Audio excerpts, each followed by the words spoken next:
بسم الله الرحمن الرحیم السلام علیکم ورحمۃ اللہ وبرکاتہ الحمد للہ والصلاة والسلام علی رسول اللہ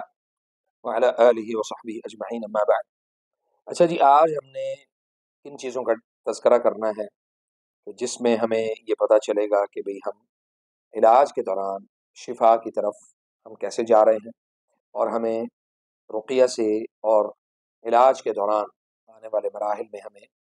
کہاں تک ہمیں فائدہ ہوا ہے۔ علامات جب آپ محسوس کریں یا آپ دیکھیں تو آپ اسی کے مطابق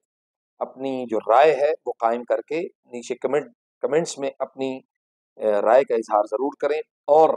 اگر آپ کو ویڈیو اچھی لگی ہے تو آپ ہماری ویڈیو کو ہمارے چینل کو سبسکرائب کیا کریں، بیل آئیکن کو دبائیں اور اپنے لوگوں کریں۔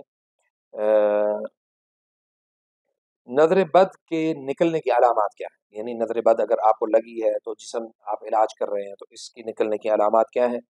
وہ علامات یہ ہے کہ علامات رقیہ کے دوران یا اس کے کچھ دیر بعد ظاہر ہونا شروع ہوتی ہیں، اور بعض اوقات کوئی نیک عمل کرنے کے بعد بھی یہ ظاہر ہوتی ہیں۔ مثلا آپ کوئی صدقہ کر رہے ہیں، کسی کے اوپر کوئی خیر کا کام کر رہے ہیں، تو اس کے بعد بھی یہ علامات آپ کے اوپر ظاہر ہو سکتی ہیں۔ نبی صلی اللہ علیہ وسلم نے فرمایا کہ دابوا مرضاکم بالصدقہ، بد کے لگنے کی وجہ سے کوئی بیماری ہو تو آپ صدقہ کرتے ہیں۔ نظر بد کی وجہ سے کوئی ذہنی طور پہ کوئی آپ کو کوئی بیماری لاحق ہو گئی ہے، تو وہ جب آپ کے جسم کو چھوڑتی ہے یا نظر بد آپ کے جسم سے ہٹتی ہے تو کیا ہوتا ہے؟ کوئی نہ کوئی علامت ظاہر۔ دوسری اس کی علامت یہ ہے، پہلی علامت یہ ہے کہ ہاتھوں یا پاؤں یا دونوں میں، خاص طور پر انگلیوں میں سوئیاں چبھنے کا احساس ہوتا ہے۔ اگر بائیں پاؤں میں ہوں تو عام طور پر حسد والی نظر ہوتی ہے، اور دائیں میں ہوں تو محبت یا تعریف کرنے والے کی نظر ہوتی ہے۔ زبردست فرق ہے۔ زوردار چھینک آنا اور کبھی اس کے ساتھ سیاہ جمے ہوئے خون جیسی کوئی چیز یا گوشت کا ٹکڑا نکل آنا جسم کے اندر سے،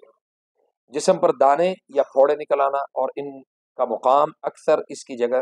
یعنی اس جگہ کی طرف اشارہ کرتا ہے جہاں پر نظر بد آپ کو لگ۔ جسم کے کسی حصے میں اچانک ٹھنڈک یا گرمی محسوس ہونا، خاص طور پر کمر یا پاؤں میں، اور یہ بھی اسی چیز کی علامت ہے کہ آپ کو جو نظر لگی ہے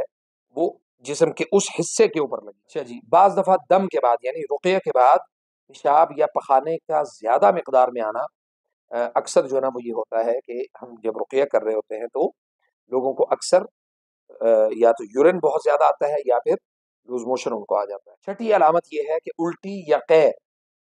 اکثر ہم مریضوں کو بھی یہ بتاتے ہیں کہ جب آپ دم سنیں یا دم کروائیں تو اس دوران آنے والی قے کو کبھی بھی روکنا نہیں چاہیے۔ آ رہے ہیں تو اس کو آنے دینا چاہیے، اس کے لیے کوئی دوائی ایسی فوراً استعمال نہ کریں، خاص طور پر اگر اس پہ سفید یا پیلا رنگ شامل ہو، یعنی پیلا رنگ اگر شامل ہے تو یہ علامت ہے کہ آپ کے جسم سے جو بیماری کی صورت میں جو کوئی چیز موجود تھی وہ اللہ نے باہر نکال۔ ساتویں علامت یہ ہے کہ جسم کے کسی حصے میں جھٹکا محسوس ہونا، یا ہاتھ یا پاؤں میں اچانک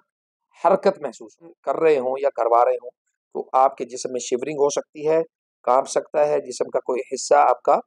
زیادہ اس میں ارتعاش پیدا ہو سکتا ہے۔ آٹھویں علامت یہ ہے کہ حلق میں کوئی چیز اٹکی ہوئی محسوس ہونا یا الٹی کا احساس ہونا مگر کچھ نہ نکل، جیسا کہ ابھی پچھلے دنوں میں نے ایک ہمارے میرے بھائی ہیں، ان کو میں رقیہ کیا تو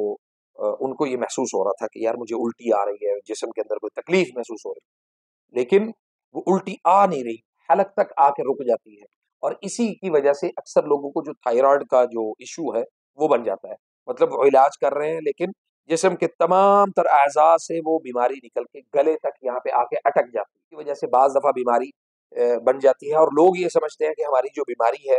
وہ میڈیکل ایشو ہے، حالانکہ وہ میڈیکل نہیں۔ علامت یہ ہے کہ رقیہ کے بعد لمبی اور سکون والی نیند، آپ ہم یہاں سے رقیہ کر کے جاتے ہیں نا ہفتے اتوار والے دن، تو رقیہ کے بعد ہمیں بڑی زبردست نیند آتی ہے۔ الحمدللہ میں یہ سمجھتا ہوں کہ اس کا ہماری اپنی ذات کو بھی اللہ کے فضل و کرم سے وہ فائدہ ہوتا ہے، اور ظاہری بات ہے کہ جو جنات اور شیاطین کے ساتھ ہم نے دن بھر جو جنگ کی ہے اس کی جو تاثیر ہے وہ بھی ہمارے اوپر ضرور ہوتی ہے، لیکن میرا گمان یہ ہے کہ ہمارے اوپر آنے والا جو اثر یا جو تاثیر ہے وہ بھی اللہ کے فضل سے ختم ہوتی ہے۔ زوردار ہچکی آنا، یعنی ایک دم آپ بیٹھے ہوئے تو ایک دم یہ کیفیت ہو، تو اس کا مطلب بھی یہ ہوتا ہے کہ آپ کے جسم سے اس کی جو تاثیر ہے وہ نکل گئی ہے۔ آپ ایسے ہنس رہے ہیں جیسے آپ کو کبھی نہیں، خصوصاً جب اثر والے پانی سے غسل کیا جائے ہیں، یعنی جب آپ کسی کا کوئی تاثیر والا پانی لیں اس کے بعد اگر آپ کو ہچکی لگے، اس کا معنی ہے کہ جسم سے اللہ کے فضل سے یعنی نظر بد نے آپ کے جسم کو ترک کیا ہے۔ 11ویں علامت یہ ہے کہ پیٹ یا جسم کے کسی حصے میں دھماکے جیسے احساسات ہونا، یعنی مختلف جسم کے حصوں میں یعنی ترتراہٹ آپ کو محسوس ہوتی ہے کہ آوازیں آتی ہیں مختلف حصوں میں سے، خاص طور پہ پیٹ کے اندر سے، اور جو بعض اوقات نظر کے نکلنے یعنی اسپرچول ناٹس کے ٹوٹنے کی علامت ہوتی ہے، یعنی عقد، العقد شیطانی، اور اس انشاءاللہ میں اس کے اوپر بھی ایک ویڈیو بناؤں گا کہ شیطانی گرہ اور جو روحانی گرہ ہے اور جو جسمانی گرہ ہے ان تینوں میں کیا فرق ہے، اس کے اوپر ویڈیو بناؤں گا انشاءاللہ، مجھے یاد ضرور کروائیے گا، ٹھیک ہے بھائی، یاد کروانا آپ نے۔ اچھا جی، 12ویں علامت یہ ہے کہ دونوں میں سے کسی ایک مقام یعنی سامنے یا پیچھے سے رنگ یا سفید رنگ کا مادہ خارج ہو۔ سفید رنگ کا مادہ بعض دفعہ یعنی مقعد سے آپ کے پخانے کی جگہ سے سفید رنگ کا مادہ بھی خارج ہو سکتا ہے، بعض دفعہ آپ کے منہ سے بھی سفید رنگ کا مادہ خارج ہو سکتا ہے۔ رقیہ کے دوران شدید رونا، بعض لوگ جو ہے نا وہ رقیہ کے دوران شدید رونے کی کیفیت ہوتی ہے، اور ایسی حالت میں رقیہ جاری رکھنا ضروری ہوتا ہے، مکمل خاتمے تک آپ اپنا رقیہ جو ہے نا وہ جاری رکھیں تاکہ نظر بد آپ کے جسم سے یا جو جناتی اثر ہے وہ آپ کے جسم سے خارج ہو جائے۔ یہ صرف جنات یعنی نظر بد کی علامات نہیں ہے، یہ حسد اور جادو کے نکلنے کی بھی یہی علامات ہے۔ اچھا جی، 14 نمبر ہے جی کہ جسم کے کسی حصے کا سن ہو جانا، ٹھیک ہے، ٹنگلنگ، اسے ٹنگلنگ بولتے ہیں، تو آپ کے جسم کا کسی ایک حصے کا سن ہو جانا جو یا تو اس حصے سے نظر کے نکلنے کی علامت ہوتی ہے، یہ خاص طور پر اگر یہ ہاتھ یا پاؤں میں ہو، اور اگر یہ اعضاء کے علاوہ کوئی جگہ ہو تو عام طور پر یہ حرکت یا قریب جسم سے یعنی اس کے قریب خروج یعنی خروج کے وقت کا تعین ہو جاتا ہے کہ آپ کے جسم سے اس کے نکلنے کی علامت قریب ہے۔ اچھا جی، 15ویں علامت یہ ہے کہ رقیہ کے دوران یا بعد میں ڈکاریں آنا، جو بعض دفعہ عقد کے ٹوٹنے کی علامت ہوتی ہے، نہ کہ اصل نظر بد کے خروج کی یا حسد کے خروج کی۔ رقیہ کے دوران اگر آپ کو ڈکار آ رہے ہیں، اکثر لوگوں کو ڈکار آنا شروع ہو جاتے ہیں، تو بغیر گرمی کے پسینہ آنا، ابھی سردیاں ہیں تو آج بھی ماشاءاللہ ایک بھائی یہاں پہ بیٹھا ہوا تھا تو اس کو رقیہ کر رہے تھے، تو رقیہ کے دوران اس کے جسم میں پسینہ آ رہا تھا۔ اچھا جی، رقیہ کے بعد بہت زیادہ اکثر لوگوں کو بھوک لگ جاتی ہے، بعض لوگ ایسے بھی آتے ہیں جنہوں نے 3 دن سے کھانا نہیں کھایا ہوتا، تو رقیہ کرتے ہیں ساتھ ہی ان کو بھوک بڑی لگتی ہے، کھانا ماشاءاللہ دبا کے وہ کھانا کھاتے ہیں، بشرط یہ کہ یہ بھوک کچھ دیر تک برقرار رہے، عارضی نہ ہو، یعنی یہ برقرار رہتی ہے۔ پھر جسم کے کسی حصے یا پاؤں یا اس کی انگلیوں میں درد ایسا محسوس ہونا جیسے سویلنگ ہو گئی یا ایسا کچھ ہو گیا۔ اسی طرح 19ویں علامت یہ ہے کہ آہستہ آہستہ ناک سے پانی بہنا، اور جو عام طور پر سر میں لگنے والی نظر کی علامت ہوتی ہے، یعنی اگر آپ کے رقیہ کے دوران ناک سے پانی بہ رہا ہے تو اس کی علامت ہے بڑی کہ آپ کے سر کو نظر لگے۔ اکثر ہماری خواتین کو یہ مسئلہ ہوتا ہے، جب یہ خواتین ہمارے پاس رقیہ کے لیے آتی ہیں تو ان کا جیسے نوزیہ ٹائپ فیل ہوتا ہے نا، تو یہ علامت ہے سر میں نظر جو لگی ہو اس کے نکلنے کی علامت ہے۔ 20ویں علامت یہ ہے کہ عبادت اور نیکی کی طرف شدید رغبت پیدا ہو جاتی ہے، یعنی آپ کا دل کرتا ہے کہ آپ نماز پڑھیں، آپ کا دل کرتا ہے کہ آپ کوئی نیکی کا عمل کریں، آپ کا دل کرتا ہے کہ آپ کوئی صدقہ اور خیرات کریں، لوگوں کے ساتھ اچھے اخلاق سے بات کریں۔ اور یہ بھی آپ کو بتا دوں کہ یہ اکثر لوگ یہ سمجھتے ہیں کہ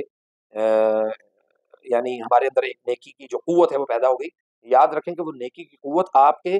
ملائکہ والے قرین کی قوت میں آنے کے بعد آپ کے اندر نیکی کی قوت پیدا ہوتی ہے۔ اگر وہ شیاطین والا قرین آپ کے یعنی معاملات کے اندر آپ کو عبادات سے روکتا ہے، نمازوں سے، تلاوت قرآن کریم سے، مختلف ایسی چیزوں سے جو اللہ کے قریب کرے، اگر وہ زیادہ طاقت میں ہے تو آپ بے نمازی ہوں گے، آپ کے اندر نیکی کی رغبت نہیں ہوگی، محبت نہیں ہوگی، اور اسی طرح نیکی کرنے کے بعد آپ کو دلی طور پر راحت نہیں ہوگی، آپ صدقہ اور خیرات کریں گے آپ کو راحت نہیں ملے گی، تو وہ اسی صورت میں ہے جب آپ کا ملائکہ والا فرشتہ یعنی جو قرین ہے وہ زیادہ قوت میں ہوگا۔ اچھا جی، اور اس کے بعد یہ آپ کو میں بتا دوں کہ یہ جو ہم نے ساری تفصیلات آپ کو بتائی ہیں یہ کمپلیٹ ہمارے پاس یہ لسٹ نہیں ہے، ابھی اور بہت ساری علامات ایسی ہوتی ہیں، اور بعض دفعہ آپ کو کوئی علامت محسوس نہیں ہوتی لیکن پھر بھی نظر بد یا حسد یا جو اس کی تاثیر ہے وہ آپ کے جسم کو چھوڑ دیتی ہے۔ تو اللہ تعالیٰ ہم سب کو ان شیاطین کی بیماریوں سے محفوظ فرمائے اور جناتی اثرات سے اللہ تعالیٰ ہمیں محفوظ فرمائے، اور یہ یاد رکھیں کہ ہر جو خیر کی بات ہے یہ لوگوں کو بتانا یہ صدقہ جاریہ ہے۔ اگر آپ کو یہ ویڈیو اچھی لگتی ہے اور آپ کو لگتا ہے کہ اس سے لوگوں کو فائدہ ہوگا تو آپ اس کو اپنے احباب لوگوں کے ساتھ اس کو ضرور شیئر کیا کریں۔ فجزاکم اللہ خیر۔ السلام علیکم ورحمۃ اللہ وبرکاتہ۔